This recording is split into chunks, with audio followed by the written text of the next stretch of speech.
Welcome back to the Evolve podcast, where energy meets awareness and potential becomes purpose. I'm your host, Mason Cromwell, and today's episode is a heartfelt one that cuts deep and long, but put me on the path that I am on today and is the inspiration behind the Ovolve brand. There are moments in life, moments so small they seem insignificant to others, but to us, they shape everything. And for me, that moment happened when I was just 9 years old. I was in Adam, my first year of rep hockey in Brantford. I was a goalie. I'd earned a spot on the team. We were deep into the playoffs in a fierce series against a powerhouse team from Woolwich. The series was tied. It was my turn to start in net. I'd waited for this, trained for it, mentally prepared myself for it. I was ready. But when I got home from school that day, my excitement was crushed. My mom told me that the coach had called and said the game was canceled. Disappointed, I called up my best friend, who we usually drove to the rink, and we were driving to the rink that night for the out-of-town game because his dad had to work. So instead, we played some remote hockey. Then, hours later, everything changed. We were sitting at the kitchen table when the phone rang. It was my best friend's mom, and she was furious. She just heard from one of the coaches, wondering why her son wasn't at the game. Turns out, the game hadn't been canceled. And the person who called my mom wasn't the coach at all. It was a team manager, pretending to be a coach, deliberately calling to make sure I didn't show up, knowing full well that my mother would not recognize his voice. So, the other goalie could start the game. At 9 years old, someone decided I wasn't their best chance to win. So they took my game away. When my mom called the real coach, and then the manager, it all came out. The truth, the betrayal, the loss. He ended up getting a lifetime ban from Brantford Minor Hockey, but the damage was already done. Not just to my season, but to me. For years after, I dealt with verbal and even physical attacks when our paths crossed again, in hockey and in baseball. And I carried that wound with me. That confusion, that shame, that energy. Until my 30s, when I started becoming a student of something no one ever taught us in the locker room. My own energetic footprint. I realized that we don't just carry scars from moments like this. We carry the stories they attach to, the emotions they trap in us. And unless we learn to identify them, to bring them into the light, they quietly dictate our worth, our confidence, our energy, our true potential. That's why I created Ovolve. Because I know how it feels. I know what it's like to be sidelined, dismissed, discarded, even as a kid. And I also know the power of reclaiming your story, of rising, not in spite of what happened, but because of what it taught you to see. We can't change what's been done to us, but we can change how we carry it, how it holds us back. We can choose awareness as opposed to choosing to play the victim of the circumstance, of the event. We can choose energy. We can choose positive energy. We can choose to reclaim our energy, align with the energy that lets it go, helps us move forward. We can choose to turn pain into our own personal power. So, if you're listening to this and you've had a moment that dimmed your light, silenced your voice, I want you to know, you are not what happened to you. You are what you choose to become next. And your energy, your true energy, is waiting to be unlocked. Together, let's rewrite the story. Let's evolve. The negative effect of a parent's unrealistic expectations imposed on their child, and how to heal it.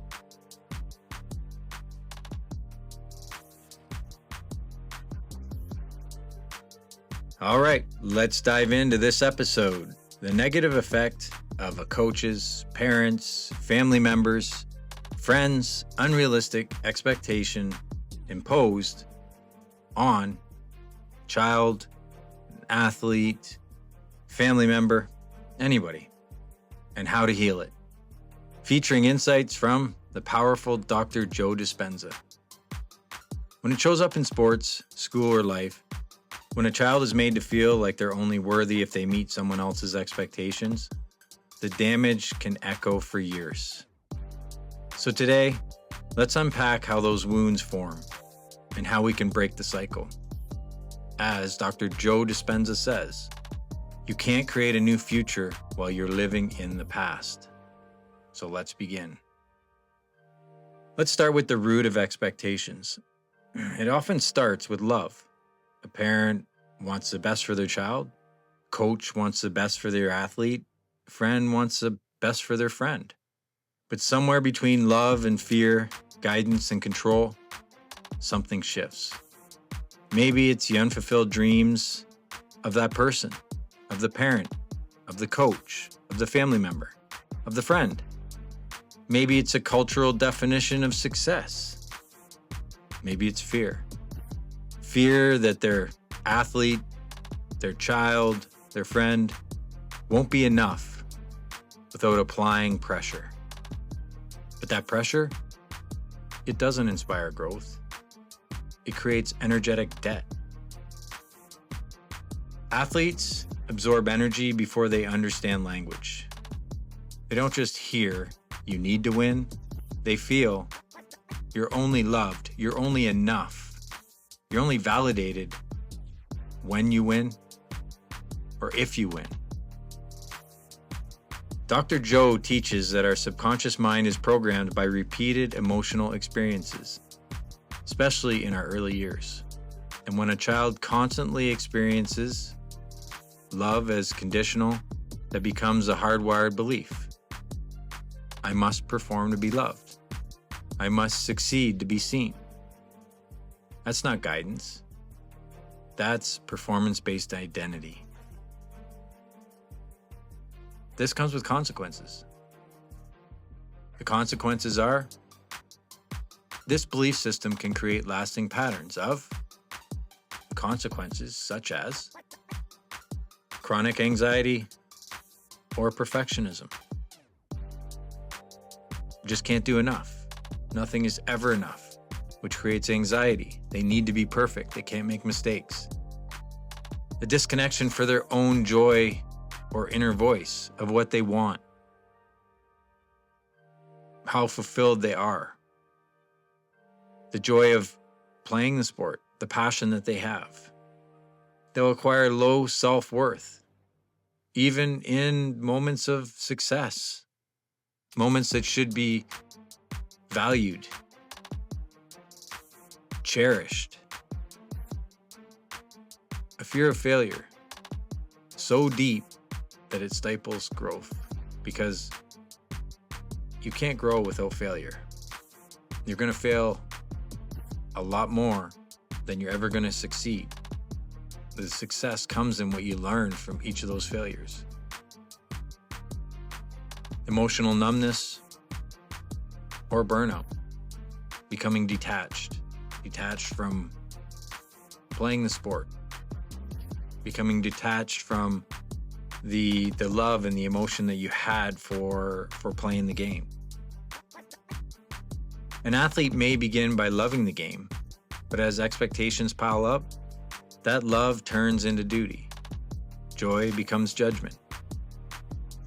Dr. Joe explains this beautifully. When you think and feel a certain way repeatedly, your body becomes the mind of that emotion. So the pressure just doesn't live in the mind. It lives in the nervous system. The result? An athlete, a child, a young person locked in a loop of proving, performing, and never truly feeling safe. The good news?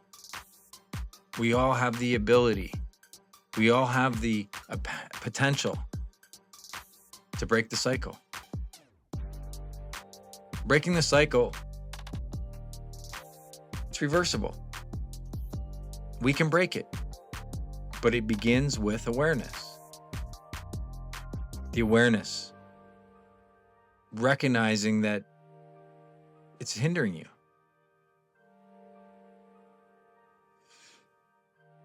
Here are a couple suggestions.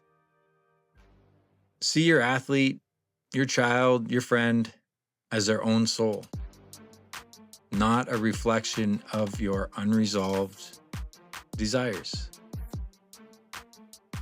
Next, celebrate the effort, not just the results. Let them know their value isn't tied just to winning. Celebrate the milestones. Celebrate the positive aspects. Next, let go of control. You can't control everything in their life. If you try and control everything, that creates resentment. You need to learn as a coach, as a parent, as a mentor, as a friend. You need to be able to guide or learn to guide without scripting their future for them. They have to have autonomy on their own future, their own outcome. Create a space that allows failure. Make room for failure, because that's where the real strength is born. Don't hold on to it. Reflect on it. Understand that it's all part of the process of learning. If they want to learn and continue to grow, use that as a springboard to put in a little more effort at practice, to put in a little more time into the reps.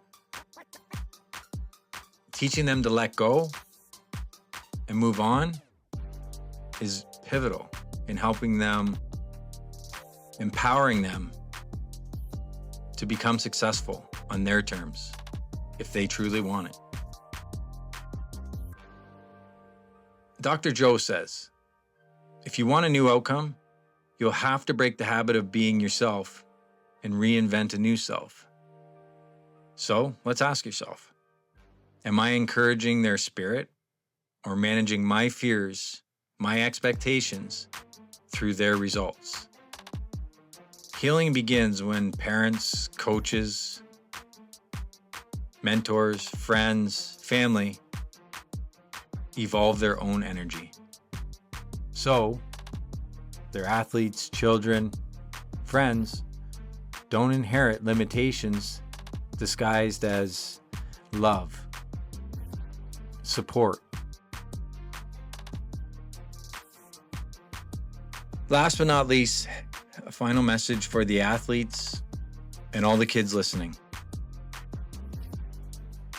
To every person who feels like they're only as good as their last goal, grade, or game,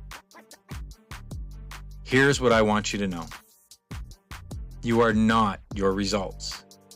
You are not a reflection of anyone else's dreams. You are not here to earn your worth. You are already worthy. And as Dr. Joe says, when you overcome the old self, the unknown becomes the adventure. You get to choose that adventure. You get to rewrite your story. You get to choose presence over pressure and play over perfection. So this is what Ovolve is all about. Not just improving performance, but awakening the truth beneath it. Let's raise our athletes, children who feel safe to grow, safe to evolve, not the hindering pressure to prove. Let's become adults, mentors, coaches, parents who evolve as well,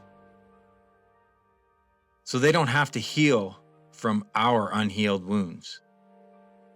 If this episode moved you, please share it with a friend, a parent, a coach, or someone who needs a shift. Subscribe, leave us a review, and remember, your energy is your potential. Protect it, nurture it, own it. Until next time, stay grounded, stay positive, stay growing,